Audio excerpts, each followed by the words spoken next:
Happy Saturday, and thank you so much for clicking on this video. The first thing I got to do for this video is give us the big thumbs up. For if you like these videos and you're subscribed, you probably like the fact that we were paying attention to these signals up here, which told us a lot about the formation that could happen down here. And we were calling out the fact that this could be a strong base, and right as everyone's getting bearish, this might actually go to new all-time highs. So give yourself a big pat on the back, give yourself a big thumbs up, and let's get into these bigger time frames today. Yes, the shorter time frames are important, and we are going to get into those on Sunday, but today we're going to look at the bigger picture. But first, I wanted to explain for some people who might be new here why we were really leaning towards this the entire time, ending up towards a new all-time high. Let's get into it. All right, guys, so make sure to give yourself that pat on the back for subscribing. And I really do appreciate you being a part of this channel. Thank you so much for getting us past 10,000 for 2024. Let's get into technical analysis for 2025, but maybe give yourself a high five in the mirror. You know, make yourself feel good because we are paying attention to the right things. And the right thing to pay attention to at this top was the fact that, hey, we were aware of the consolidation and a big drop that could come, but is that drop something to be worried about at this point? Well, we don't necessarily have those major topping signals, so I don't know why everyone was screaming crash. We were aware of a crash with the weekly signals that we do have here. We have divergence across the way. This could easily flip back down, and we'll still be aware of that if signals go bad. But we do notice that these aren't the best crossings over. On the first cross here, we actually do have a positive bar above the 9, and then we actually see that that's confirming down a little bit, but we're seeing that support come in at the 20 with great reversal signals. So you have support at the 20, you have great reversal signals down here, and you don't have the topping out, momentum to tell you, hey, this is really going to be a major top. So it was very likely this entire time that we were going to go to a new all-time high once all of this is figured out, but it actually behaved a lot like a bear market. So we're gonna go through this really quickly just to show you it. And you'll notice down here at the low, we did have a divergence there. You can see that very clearly on the RSI. So we were calling out, hey, there's a monthly expected move here. We have a divergence, so most likely we're going to see the 2-hour turn up, and that's exactly what ended up happening. And then around this area, we ran into a weekly expected move, and that's why they are so useful, these purple lines. That week, we actually ran into the weekly expected move. This is when we put out the Patreon video saying, hey, watch out, there is risk here that we're going to see that 2-hour drop down. We seem to be behaving with some volatility, aka what a bear market really likes to look like at this point.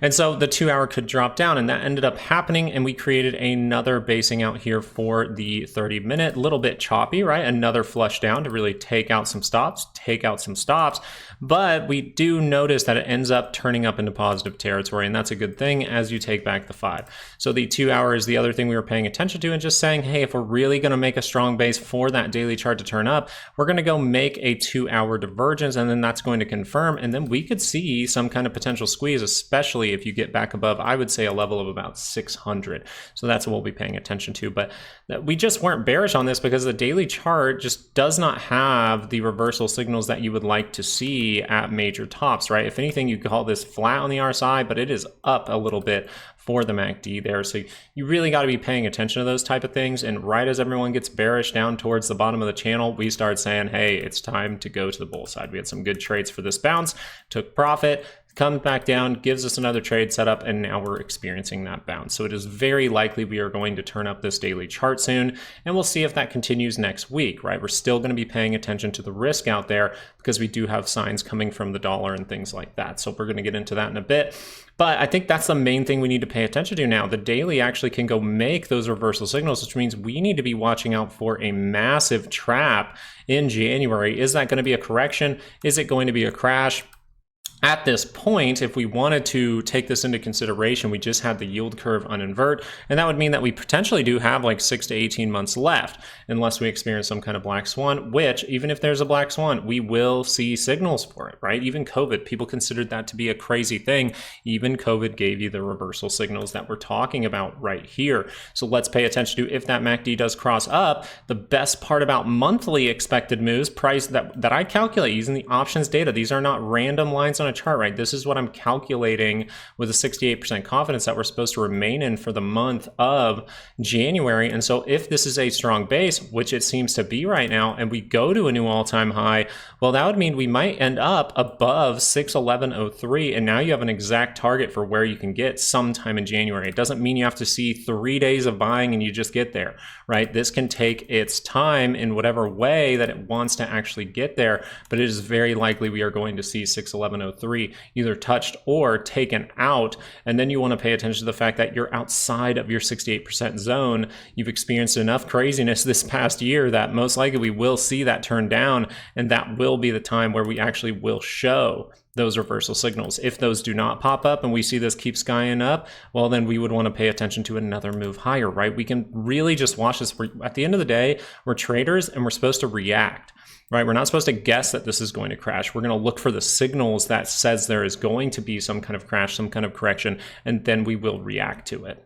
And this becomes even more obvious when you look at the Qs. The Qs blatantly do not have a reversal signal here. They blatantly don't have a reversal signal here, and you do not have that daily lower high, and that's going to be key. A lot of people would call this a lower high, but when you do get lower highs from the Qs with those major tops, because the Qs are known to do that, they don't have to go make the divergence, but if they're going to make that lower high, you're going to see that still curl up this MACD for a moment and fail. That's something that happens a lot of the time that people don't pay attention to. So if we make good basing out structure here, what is the likelihood that we're going to turn up this this MACD right here on the daily scale? Well, it's actually very, very high, right? It's very, very high, because if you look at this 2 hour, you can really see how there is some blatant divergence on the 2 hour, and you have 30-minute divergences in here as well. But this is why I took the Qs and saw that nice upward move, took some profit in here, letting the runners go. But I just want to show you, it's not on the MACD, it is on the RSI, but there's something funny that you can do here, and I'm just going to give this as a hint. If you're seeing this and you're not seeing it on the MACD and RSI at the same time ever on a 2 hour chart, go over to the US 100 and then click on a 4 hour chart, right? This has more hours in it, so you got to spread the time frames out, but this is very similar to a 2 hour. And then now you can see that very clearly as a double bottom that has confirmed, right? That has confirmed on the 4 hour with a double bottom. You see the divergence now on the MACD. You see that divergence down there on the RSI. That's just a little trick for you that I wanted to share with you today. Now, when we go back over to the Qs here, I just wanted to point out the fact that the daily can cross up and go to where, right? Our monthly expected move is what we should be looking for at this point, 540.57. Now, can we get there in one shot? Are we going to see a weekly expected move show as resistance, get a pullback, and then end up there? Well, that's something we'll pay attention to going into next week, and we will be updating these weekly expected moves on Sunday, so make sure you are subscribed. Now, this is fantastic, but we're still aware of the risk, and something that we were watching this week was the weekly, right? We were watching the weekly charts because the Qs were the ultimate signal of weakness in the market. Because look at the Qs, it has divergence all across this thing, and it's starting to get really significant on the RSI as well.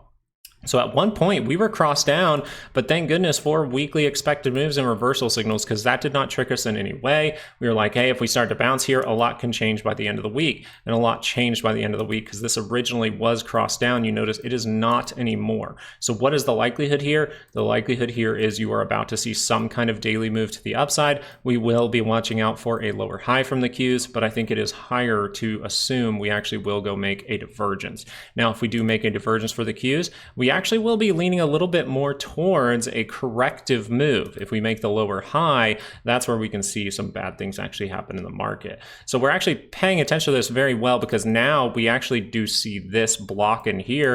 And if we're going to fall down over time, we actually might use that block again to do so with some kind of head and shoulders, as this level has been deemed as very important for the Qs. This is where there is a difference between the Qs, IWM, and DIA. The Qs and the SPY look like those markets could actually head up to new all-time highs, while the IWM is looking more like what? Well, the positioning of the MACD is telling us what? And we're sort of basing out kind of moving sideways, so we're always aware of the risk of dropping, but this still looks pretty damn good. I am in IWM right now, and I think we could go make a lower high to go retest this little breakdown zone in here. So I do believe something towards 235 or something like that is coming, but it can take a while to get there, right? This doesn't mean it has to happen right away in January. It does mean, hey, it is high probability to happen in January. That means all the way up until January 31st. It can take that long. So what we're paying attention to here is just the positioning of the MACD, the difference between IWM and the other markets right now. That difference would be we need to be paying attention to those breakdown areas, really need to be paying attention to key levels that show for a lower high because of the positioning of the MACD. That is going to be key. If we look at the weekly chart here, and I do have some pictures up here for a video that I'm making, but I just wanted to point out that this doesn't have the best divergence on the MACD either. Now, IWM doesn't have to have it, so we're still going to pay attention to the lower high. Now, if we switch over to DIA, you're going to notice, hey, that does have it on the RSI, just like IWM, but it's not on the MACD either. So it is very likely to find support at some point. Now, when we go into a daily chart for DIA made a fantastic signal here. I hope you were paying attention to it. Does the daily chart here have a good chance to cross up? Well, if we see weakening in momentum here with a solid double bottom signal, then I'd have to say yes. So let's look at a 2 hour and say, oh, look at that. That's divergence right there. Looks like it go positive. That goes positive, and the divergence is extremely deep here on the RSI. Very good positive divergence there, saying we are most likely going to go into a positive trend. So if this can continue, if we can get through this buy zone, you might see an uptrend for quite some time. Now, that could be a daily cross up at this point, so that seems highly probable. This seems like some kind of fake out to me at this point. And we talked about the fact that sometimes in a head and shoulders, you skip that shoulder, and if you skip that shoulder in a head and shoulders, you might go make it now. So a level I'll be really paying attention to is right here towards 444 to 445. I think this level up here is fantastic, and if we can see a move up towards there, that is where I assume we would make that lower high, kind of making that right shoulder that we skipped before we actually experienced this drop. So that's what I'm paying attention to for IWM and DIA. I just wanted to make sure to point out the difference there, and most likely these will make lower highs and continue the negative trend over the next few weeks. I'll talk about the dollar just for a brief moment and just say, hey, we have one of those red triggers, which means, hey, potential for a major top, right? These lines coincide with major tops. When the actual MACD goes positive, the RSI gets above 50 at the same time. Well, that's actually when the top was in. Now, you have one of those moments that confirmed in December. That's why we are seriously going to be watching January, and we're most likely going to see some kind of trap to the upside. And you'll notice right now, in markets, you're going to see a trap to the upside because the dollar might actually back off and people might go out of cash and into assets. And then we'll have to see if this is able to curl back up into positive territory. That would be the sign that, hey, the dollar is still going in the upward direction. And we're actually seeing that monthly cross because that is the signal that we do see at major tops. We just need to go make the major top signals set a trap for a new all-time high to the upside. And I think that's something key that we're going to do over the next few weeks is make some kind of trap in January to the upside before a correction or even a stock market crash as one of these red lines has triggered. So there, you're aware of the risk of this month, right? If I was an investor, I would highly be aware of this. And then I would also say, but we can back off in January a little bit in order to see some kind of run here. And the dollar is kind of suggesting that as it does move a little bit with yields. Yields have not confirmed that divergence either, I believe. If we go look at this, it hasn't confirmed it, but you're seeing a similar look. We do have Wednesday, January 8th marked off for the FOMC, and just 2 days after that, you're going to get non-farm payrolls and unemployment. So you will have some big data coming out in a few days, and so this week is going to be very important to see what stocks look like towards the end of the week. That's going to be something key to pay attention to. That's why I have marked off January 8th, because that is when I need to start watching data very closely.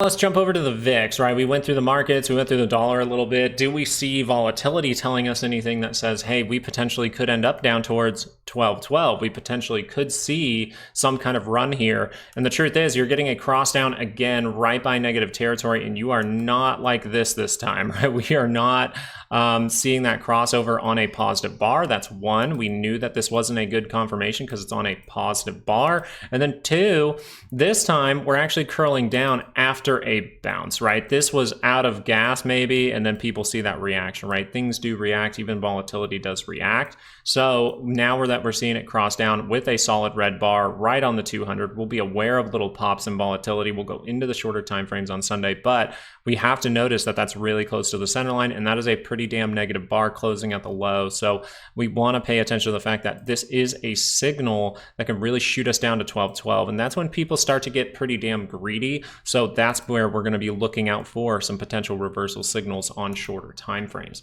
So that's something key to look into over the next few days. Now, we did notice notice the 2-hour crossing was when we said that's most likely going to be a bullish trigger there. We do have hourly divergences and things like that. So when that 2-hour did trigger, you saw a lot of those confirmations come in from a lot of stocks held in the SPY and the Qs. So volatility, it really looks like to me, the only thing you need to be worried about is maybe a 30-minute pop. If the 2-hour turns up, that's when you be a little bit more worried. But right now it's pointing straight down, and I think people might get a little bit bullish going into January of 2025 here.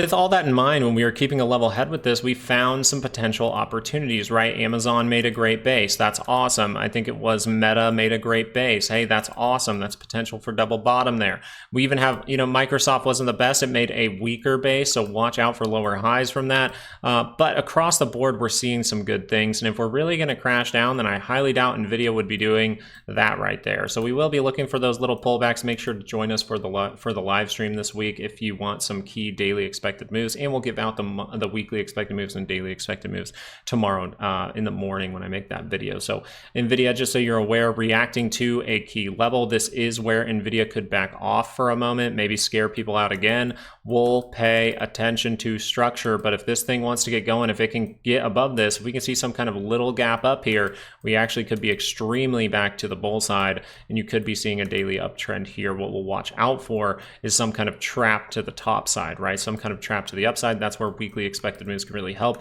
and that's what we give out on Patreon for stocks like NVIDIA and everything else that we cover on this channel. But something that I like to do is look at the structure of the SPY and the Qs, see if they're making basing out signals, and then go find a stock within the SPY and the Qs that has a basing out signal itself. So I really like the look of Amazon. If you want us to, we can break it down real quick, because we're probably not going to do that too much tomorrow for Amazon. We will see that once again, we see a divergence not on the MACD, but on the RSI. Okay, so this is where we look at the futures, the US 100, then we go, okay, that's holding divergence. So most likely this does have divergence in extended hours. And we're going to look at extended and see, hey, that's a big ass divergence right there. And we even have a 30-minute triple bottom pretty much here to really help us out.